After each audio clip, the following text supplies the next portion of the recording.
You are so greedy. I am need you and No!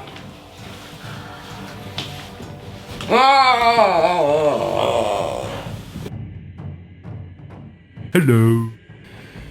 Okay, that didn't go so well. Well, apparently eating the god's candy is punishable by being made into ants.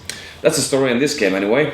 One guy, he's eating sweets from everywhere, from you and him and they and the kings and even the gods. But the gods didn't like this so much, so apparently they destroyed him, turned him into small ants, and that is why ants love sweetness so much, because it is sweet nose. So in this game we're going to eat candy, but not to be too greedy. We don't want to anger the god of candy or something. So what is this very highly produced game by Frank Liu and Jason Lin? Well, let's find out. Well, you see here, you start the game with pulling candy from this bag here. Take 8 random candies, like so, and you put it on your dish. Then you choose from these tokens here the values of each candy. And in front here you can see the type of candy which the value represents. So what you want in the game is to have the lowest value on the candy you're going to end up the most with. So let's say I have the most of these at the end of the turn. I want those to have the lowest value, and it goes from 1 to 5. The game ends either after 3 rounds or if a player reaches 100, and then he will anger the god and the game will be over and the player will lose. You win the game by having the fewest points in this game. So you want to eat candy, but you want to show restriction in your candy eating. So, how does it play? So here we have the different candies, and these are what you have currently. Now, before the game starts, you choose the value of the candies. So let's say you think you will end up with a lot of pink ones. Well, then you take the 1 on the pink. So 1.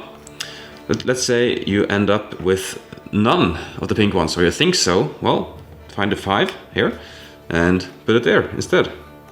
So you have to gamble here and make sure that you have calculated your foes correctly. The game turn is pretty simple. On my turn, I have 2 options. 1, I can exchange my candy with another player. Or 2, I can exchange the candy with the market. And I'll tell you later why I'm going to do that. So, option 1 is to exchange with market. I'll take a candy, put in market, and take another candy and put it back here on the same field. My turn is over.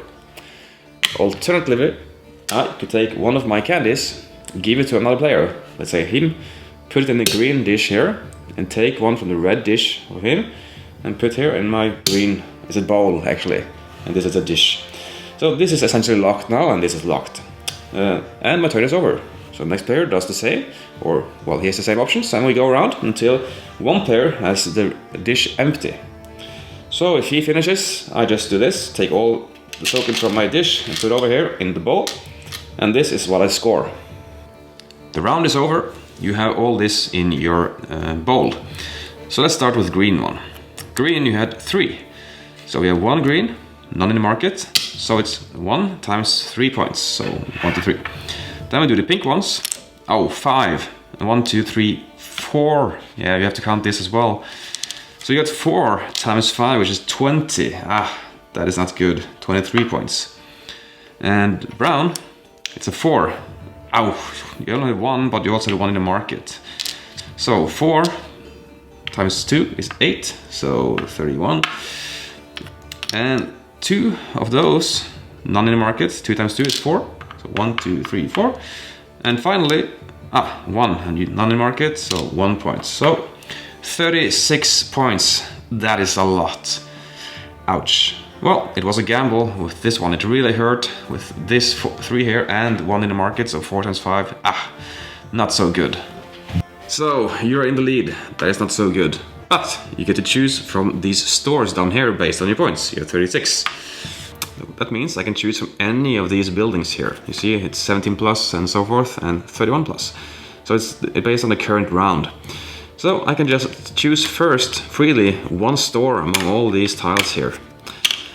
So they have very different effects. Like this one, I can choose to swap two of my tokens. So let's say, oh, I had a lot of pink ones and it's just a 3. Well, I'm gonna exchange that one with a 1. So that helps me a lot. This one, I can ignore whatever is in the market here. Here I can exchange the two candies with another opponent's dish.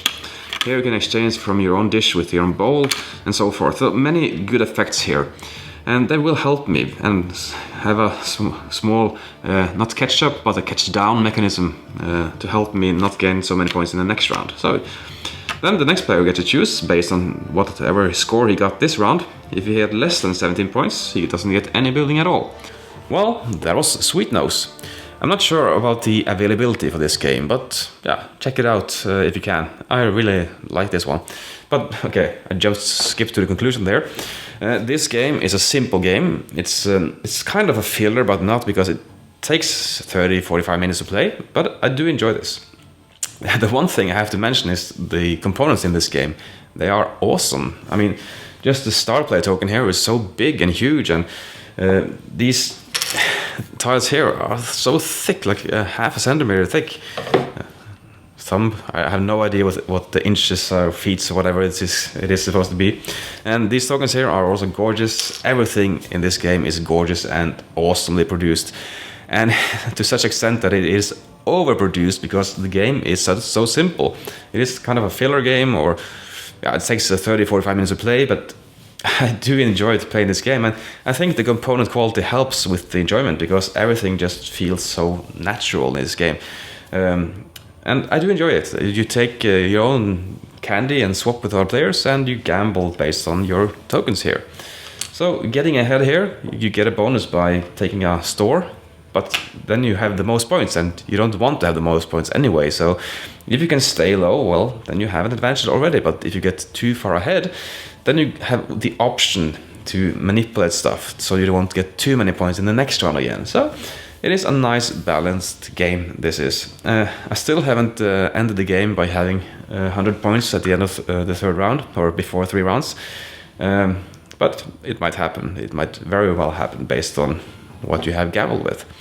So this is, yeah, it's a thumbs up from me. I have no idea how it is available, but check it out. It's Sweet Nose from Moz Game. Thanks so much for watching the Dice Tower videos. Find more great videos and reviews, as well as our top-rated audio podcast at Dicetower.com. You can also find other great shows at Dicetowernetwork.com. I'm Eric Summerer, and you've been watching The Dice Tower. The Dice Tower is sponsored by Cool Stuff Inc., where you can find great games for great prices. Cool stuff in stock. Check them out at CoolStuffInc.com.